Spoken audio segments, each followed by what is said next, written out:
Hello दोस्तों, मेरा नाम है अरुण। हम लोगों ने क्या पढ़ा था? हम लोगों ने पढ़ा था कि इंटरनल ट्रेड पढ़ रहे थे।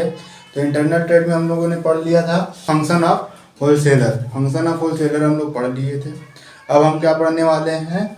तो पढ़ने वाले हैं सर्विस ऑफ होलसेलर की मतलब होलसेलर जो होता है क्या क्या सर्विस प्रोवाइड करता है और किसको किसको सर्विस प्रोवाइड करता है।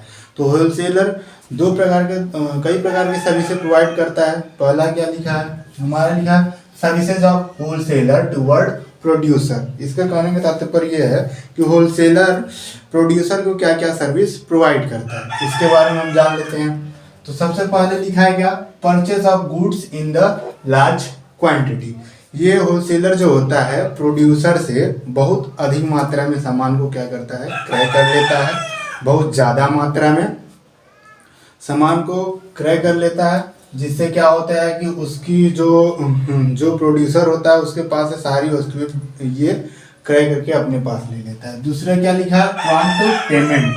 प्रॉम्प्ट पेमेंट का आशय ये होगा कि ये क्या करता है, जो भी वस्तु क्रय करता है उसका शीघ्र ही भुगतान कर देता है। जैसे मान लीजिए कि जितने का भी ये सामान क्रय करता है प्रोड्यूसर से, उसको इकट्ठा रूप में पैसा क्या करता है? उसको दे देता है। ठीक।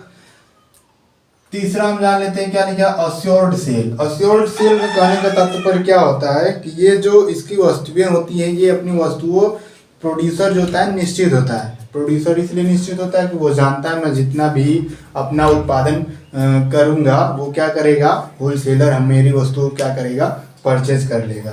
ठीक है। तो वो क्या होता है? अश्योर्ड सेल मतलब श्योर होता है, अपनी वस्तुओं को लेकर उसको चिंता नहीं होती। चौथा क्या लिखा है?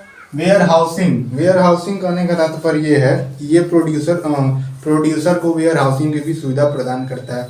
कौन? होलसेलर जो होता है प्रोड्यूसर को वेयर हाउसिंग की सुविधा प्रदान करता है। वेयर हाउसिंग करने का अर्थ ये हुआ कि उसके जो भी वस्तुएं रहती है, जो भी सामान रहता है, ये क्या करता है? सारे सामान क्रय करके अपने पास रखता है, जिससे क्या होता है? उसका गोडाउन खाली हो जाता है। तो वो अपना और भी सामान क्या कर सकता है? बना सकता है। अब पांचवा आ गया क्या हमारा? एडवर्टीजमेंट। तो ये जो होलसेलर होते हैं वो बहुत बड़ी मात्रा में प्रचार प्रसार भी करते हैं। तो इससे क्या होता है कि जो प्रोड्यूसर होता है उसकी भी वस्तुएं बिकती हैं और जो रिटेलर होता है वो भी वस्तुएं बेचने में उनको आसानी रहती है। फिर लिखा है better use of producer capital. मतलब जो कैपिटल पूंजी का होता है ये लोग क्या करते हैं? पूरा यूज करते हैं। ये पूरा कैपिटल का यूज करता है। ठीक। अब आज जाते हैं, अगला पढ़ते हैं क्या लिखा है? Service of wholesaler toward retailer. अब रिटेलर को ये क्या क्या सुविधा प्रदान करता है? होलसेलर जो होता है, लिखा है services of wholesaler toward retailer को ये क्या क्या सुविधाएं प्रदान करता है। ठीक। तो पहले हम लोग जान लेते हैं क्या लिखा है? Delivery of goods on requirement.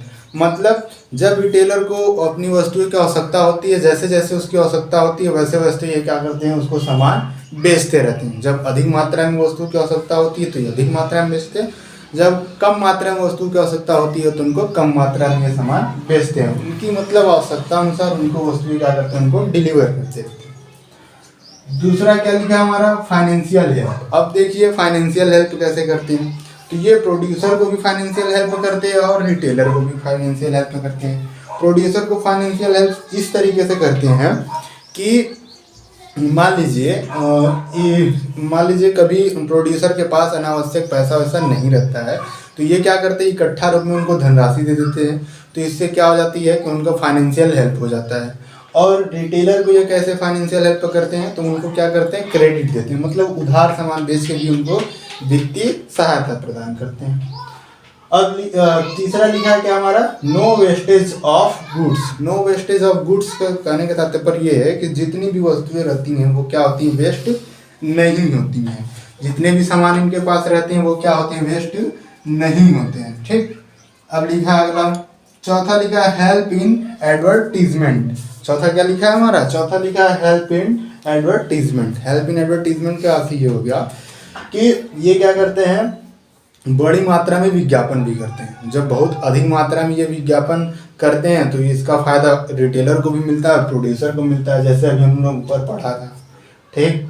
अब आए क्या, increase in cell. Increase in cell ये क्या करते हैं, रिटेलर को बताते हैं कि तुम अपने वस्तुओं को किस प्रकार से सजा कर रखोगे, अपने दुकान को कैसे रखोगे कि तुम्हारा सेल क्या होगा, इंक्रीज होगा, या कितना डिस्काउंट दोगे, या फिर कैसे अपने ग्राहक से बात करोगे तो आपका क्या होगा, सेल इंक्रीज होगा। तो ये क्या करते हैं, उनकी मदद करते हैं इंक्रीज इन सेल, मतलब कि विक्रय को में वृद्धि करने के लिए भी ये क्या करते हैं, उनकी मदद करती है। ठीक है।